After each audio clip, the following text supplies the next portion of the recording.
Friends, welcome to Sanvi creative Kannada channel. ಇವತ್ತಿನ dish ಏನಪ್ಪ ಅಂದರೆ ಚಿಕನ್ ಚಾಪ್ಸ್.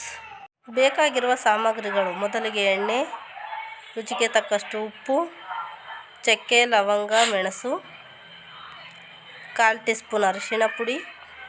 ಮೇನ್ ಇಂಗ್ರೀಡಿಯೆಂಟ್ಸ್ ಬಂದು ಚಿಕನ್, ಅರ್ಧ kg ಚಿಕನ್, ಶುಂಠಿ, ಬೆಳ್ಳುಳ್ಳಿ, ಈರುಳ್ಳಿ, ಪಾಲಕ್ ಸೊಪ್ಪು, ಮೆಂತ್ಯ ಸೊಪ್ಪು, ಕೊತ್ತಂಬರಿ ಸೊಪ್ಪು, ಪುದೀನ ಸೊಪ್ಪು, 5 ಹಸಿಮೆಣಸಿನ್ಕಾಯಿ. ಸ್ಟವ್ ಆನ್ ಮಾಡಿ ಬಾಣಲಿ ಇಟ್ಕೊಂಡು ಬಾಣಲಿ ಬಿಸಿ ಆದ ನಂತರ 2 ಟೇಬಲ್ ಸ್ಪೂನ್ ಆಯಿಲ್ ಸೇರಿಸ್ಕೊಂಡು ಬಿಸಿ ಮಾಡ್ಕೊತಾ ಇದ್ದೀವಿ ಫ್ರೆಂಡ್ಸ್. ಇದು ಮಸಾಲೆಗೆ ಪ್ರಿಪ್ರೇಷನ್ ಮಾಡ್ಕೊತಾ ಇದ್ದೀವಿ. ಮೊದಲಿಗೆ ಉದ್ದಕ್ಕೆ ಹೆಚ್ಚಿರುವ ಈರುಳ್ಳಿಯನ್ನು ನಾವು ಫ್ರೈ ಮಾಡ್ಕೊತಾ ಇದ್ದೀವಿ. ಚೆನ್ನಾಗಿ ಬ್ರೌನಿಷ್ ಆಗಬೇಕು, ಗೋಲ್ಡನ್ ಬ್ರೌನ್ ಆಗೋವರೆಗೂ ನಾವು ಫ್ರೈ ಮಾಡ್ಕೋಬೇಕು ಫ್ರೆಂಡ್ಸ್.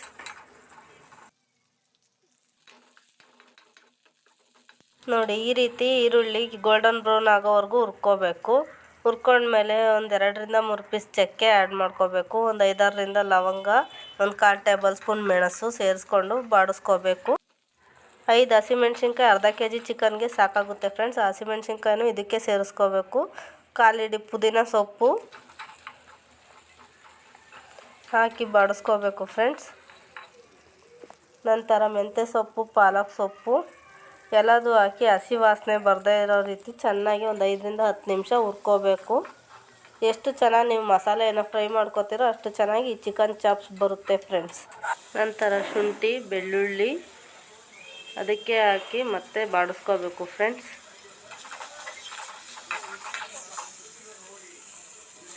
ಅರಿಶಿನ ಪುಡಿ ಯಾವತ್ತಿದ್ರೂ ಲಾಸ್ಟಲ್ಲೇ ಸೇರಿಸ್ಕೊಳ್ಳಿ, ಯಾಕಂದರೆ ಕಲರು ಬ್ಲ್ಯಾಕ್ ಆಗಲ್ಲ. ಕೊತ್ತಂಬರಿ ಸೊಪ್ಪನ್ನು ಇದಕ್ಕೆ ಸೇರಿಸ್ಕೊಂಡು ಒಂದು ಸ್ವಲ್ಪ ಬಾಡಿಸ್ಕೊಳ್ಳಿ.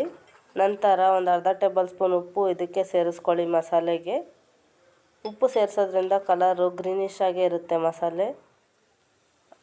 ಅದೆಲ್ಲ ಆರಿದ ಮೇಲೆ ಮಿಕ್ಸಿ ಜಾರೆಲ್ಲ ರುಬ್ಕೊಬರ್ಬೇಕು.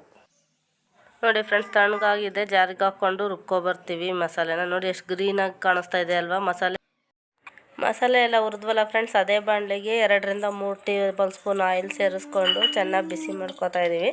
ಅದು ಬಿಸಿ ಆಗೋ ಅಷ್ಟರಲ್ಲೇ ನಾವು ತೊಳೆದಿಟ್ಟಿರೋ ಅರ್ಧ kg ಚಿಕನನ್ನು ಇದಕ್ಕೆ ಸೇರಿಸ್ಕೊತಾ ಇದ್ದೀವಿ ಫ್ರೆಂಡ್ಸ್.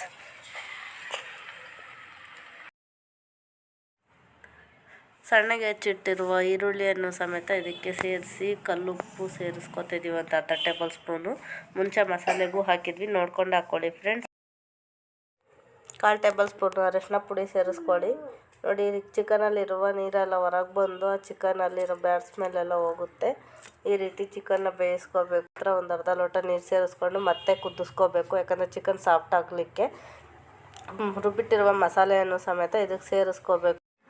ಹಾಗೆ ಮಿಕ್ಸಿ ಜಾರ್ಗೂ ಸಮೇತ ಒಂದು ಅರ್ಧ ಲೋಟ ನೀರು ಸೇರಿಸ್ಬಿಟ್ಟು ಅದನ್ನು ಜಾರಲ್ಲಿರುವ ಮಸಾಲೆ ಎಲ್ಲ ನೀಟಾಗಿ ತೊಳ್ಕೊಂಡು ಆ ನೀರನ್ನು ಸಮೇತ ಈ ಬಾಣಲಿಗೆ ಸೇರಿಸ್ಕೊಂಡು ಚೆನ್ನಾಗಿ ಕುದಿಸ್ಕೋಬೇಕು ಫ್ರೆಂಡ್ಸ್. ಅದು ಚೆನ್ನಾಗಿ ಕುದ್ದಾಗ ಚಿಕನ್ ಚಾಪ್ಸ್ ಒಳ್ಳೆ ರೀತಿ ಇದಾಗುತ್ತೆ. ನೋಡಿ ಫ್ರೆಂಡ್ಸ್, ಈ ರೀತಿ ಎಲ್ಲ ನೀಟಾಗಿ ಮಸಾಲೆ ಎಲ್ಲ ಮಿಕ್ಸ್ ಮಾಡ್ಕೋಬೇಕು. ಆದಷ್ಟು ಹೊಸಬ್ರು ಯಾರ್ಯಾರು ನನ್ನ ವಿಡಿಯೋ ನೋಡ್ತಾ ಇದ್ದೀರಾ ನಮ್ಮ ಚಾನಲಿಗೆ ಸಪೋರ್ಟ್ ಮಾಡಿ, ಸಬ್ಸ್ಕ್ರೈಬ್ ಮಾಡಿ ಫ್ರೆಂಡ್ಸ್. ನೀವು ಮಾಡೋ ಸಬ್ಸ್ಕ್ರೈಬ್ ನನಗೆ ಮೋಟಿವೇಶನ್ ಸಿಗುತ್ತೆ ಫ್ರೆಂಡ್ಸ್. ಆದ್ದರಿಂದ ನೀವು ಸಬ್ಸ್ಕ್ರೈಬ್ ಮಾಡಿ, ನನಗೆ ಕಮೆಂಟ್ ಮಾಡಿ. ಈ ರೀತಿಯಾದ ಅಡುಗೆ ವೀಡಿಯೋಸ್ಗಳನ್ನ ನಾನು ಅಪ್ಲೋಡ್ ಮಾಡ್ತೀನಿ. ನೋಡಿ ಫ್ರೆಂಡ್ಸ್, ಈ ರೀತಿ ಎಣ್ಣೆ ಎಲ್ಲ ಹೊರಗೆ ಬಂದಮೇಲೆ ಚಿಕನ್ ಚಾಪ್ಸ್ ರೆಡಿಯಾಗಿದೆ ಅಂತ ಅರ್ಥ. ನೀವು ಈ ಚಿಕನ್ ಚಾಪ್ಸ್ ರೆಸಿಪಿನ ಒಮ್ಮೆ ಟ್ರೈ ಮಾಡಿ ಟೇಸ್ಟ್ ಮಾಡಿ ಹೇಗೆ ಬಂತು ಅಂತ ನನಗೆ ಕಮೆಂಟ್ ಸೆಕ್ಷನಲ್ಲಿ ಕಮೆಂಟ್ ಮಾಡಿ ಫ್ರೆಂಡ್ಸ್.